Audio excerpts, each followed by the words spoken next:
Hey everybody, it's Emily from ARG Schooling, and I'm doing my Game of Thrones wrap-up for Episode 6, Blood of My Blood.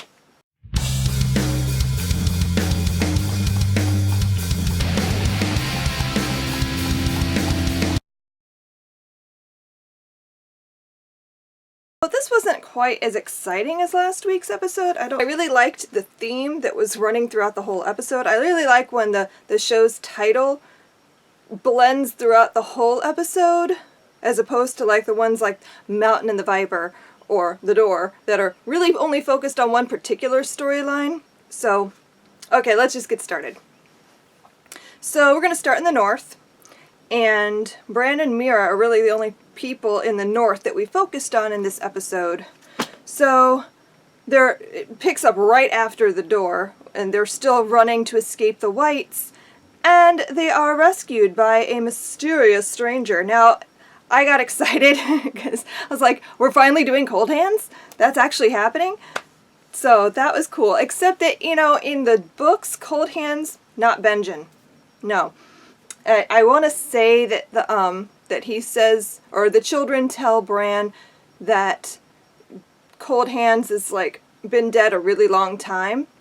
So obviously not Benjen, because he would have only been dead for like 2 years, because the timeline is shorter in the books. But and also in the books, Cold Hands shows up way sooner. He helps them get to the Three-Eyed Crow, or the Three-Eyed Raven, and disappears after that, and you don't really see him again.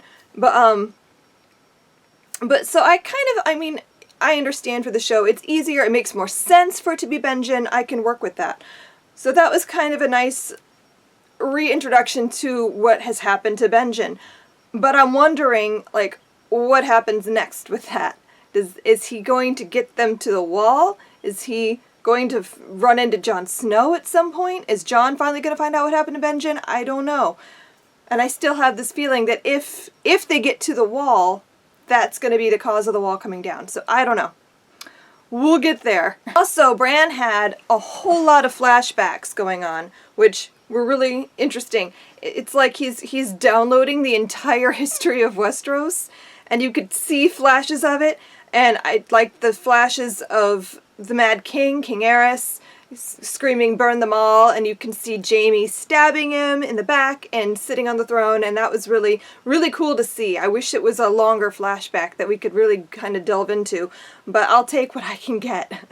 So, I want to know, does Bran understand what he's seeing? Does he know what all of this means if he doesn't have Bloodraven telling him what all of it means? Does he know what he's witnessing?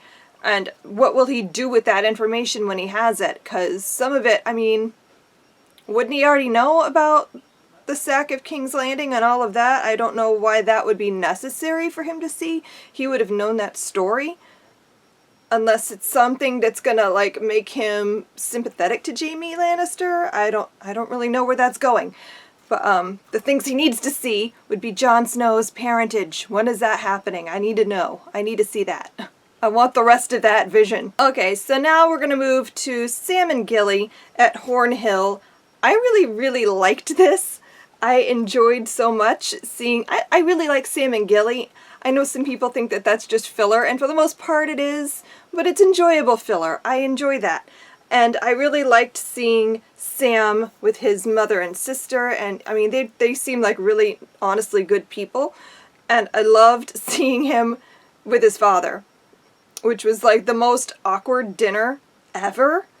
And Randyll Tarly is basically Tywin Lannister, but like really nasty and like not so much trying to cover up and be sneaky about his prejudices and that kind of thing. He's more out there, and like I really felt bad for Sam in that scene, and I really loved Gilly for standing up for him. I loved Sam just taking the sword, because I was thinking about it while I was watching. Like, Sam knows about that, right? He knows that Jon killed one of the White Walkers with his sword, so he would know that they need all the Valyrian steel they can get. So I'm psyched that he took the sword and will make good use of it, as opposed to it just sitting on a mantle collecting dust. It's not really doing anyone any good there. So I don't know what's going to happen because of this. If Randyll's going to go after him or just be like, whatever, let him go. I don't know. I have a feeling he would go after the sword, at least. And again, the theme of blood of my blood. We saw it with Bran and Mira and Benjen, because Benjen is the blood relative of Bran coming to rescue him and give him help. We see it with Sam and Gilly at Hornhill. That is Sam's blood family, and seeing the way that he's treated by his father, as opposed to his mother, who at least stood up for him. And that Sam sees Gilly as more family than his own family, and he's willing to take that responsibility on. I don't know what he thinks he's going to do with Gilly. He can't take her to Old Town. I don't know what will happen with that. Let's go to Aria, because this is probably my favorite storyline of the entire show. Last night, Aria is one of my favorite characters. I really have been wondering how this is all going to play out. In the books, at the point we are in the books, we know that she's still with the Faceless Men. She is training still to become an assassin, but that she's never really let go. She's never given up her Starkness. And I've always thought that she would eventually leave the Faceless Men, but I don't know how or under what circumstances. And so I'm seeing now that she's leaving and she's going to be pursued. The waif is going to go after her. And I think, I don't know where this is going. I am worried, but at the same time I'm pretty confident that Aria with Needle is stronger than Aria without Needle, if that makes sense. Needle is kind of like her power source, which sounds ridiculous, but I feel like that is the thing that ties her to her past and ties her to her vengeance. And I think that she'll probably be successful getting away. I want her to get to Westeros. I want her to find Jon and Sansa, and I want there to be a reunion with Jon, and I want her to start taking on all the guys that she has beef with, because I think it would be excellent to see. I think that could be a better story than just her getting killed, because I'm really worried, because she never did beat the waif. The waif's always won the fights. I don't know what's gonna happen. But the theme, obviously, with the blood of my blood is that she can't let go of her, where she comes from, her blood. She can't let go of that aspect of herself and just kill for the sake of killing. She kills because she needs to. Because she sees it as her right, to take out the people who have wronged her family or herself. And she kills bad people. But she can't kill just to kill, and that's what the Faceless Men do, and I think that she's realizing that that is not her place. She needs to go back where she belongs and take back what is hers. So I don't know. I'm worried. But I have hope that Aria survives the whole story. I do. Okay, let's move on to Dany. I don't know where this is going. I know where it's going, but I know she's got to get to Marine, and then she's got to get to Westeros. I got worried when she said, how many ships do we need? 1,000 ships. Oh, if they bring in Euron and she goes along with it, I swear to God, Dany would not do that. Don't make Dany do that. It wouldn't happen. I don't want the Greyjoys to be a part of this. I don't see that happening in the books unless he pulls out the dragon binder, which they don't have on the show, so I don't see her just being like, oh, 1,000 ships, sure, I'll marry you. No.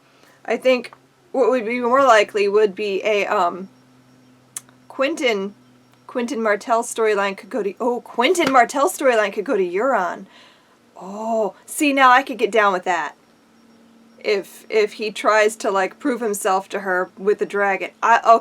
I would be cool with that happening. Okay, so the Dothraki Horde is willing to come now, which, can you even picture this? Can you imagine how massive this would be if they do actually go to Westeros with all the Dothraki and the Unsullied and the Second Sons. Westeros doesn't stand a chance against all of that, and I think they're not prepared for any of that, especially with the White Walkers. They're not prepared for that either, and you can see that, you know, Randyll Tarly and they're laughing at Sam. You didn't kill a White Walker. They don't even exist. They don't believe any of that, and nobody in Westeros does, except the people way up at the north, right by the wall, and they only believe it because they've seen it. So, yeah, I don't know what's gonna happen with the two forces coming together, ice and fire merging.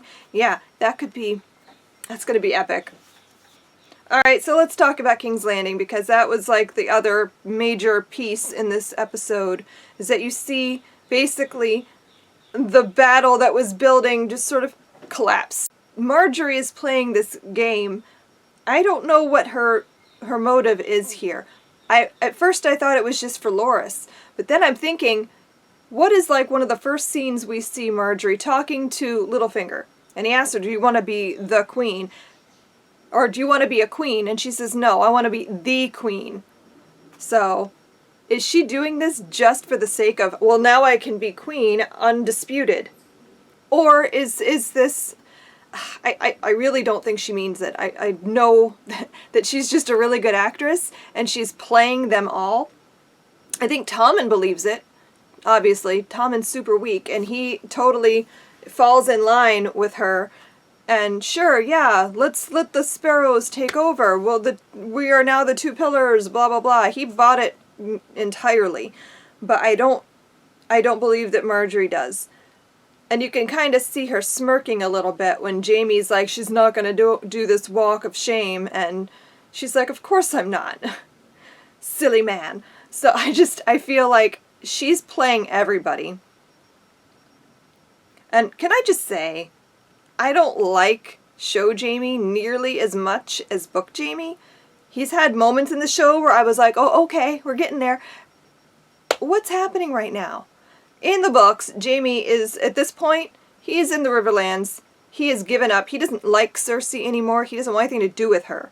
She sends him a letter right before, right after she's in prison. She sends him a letter asking for help.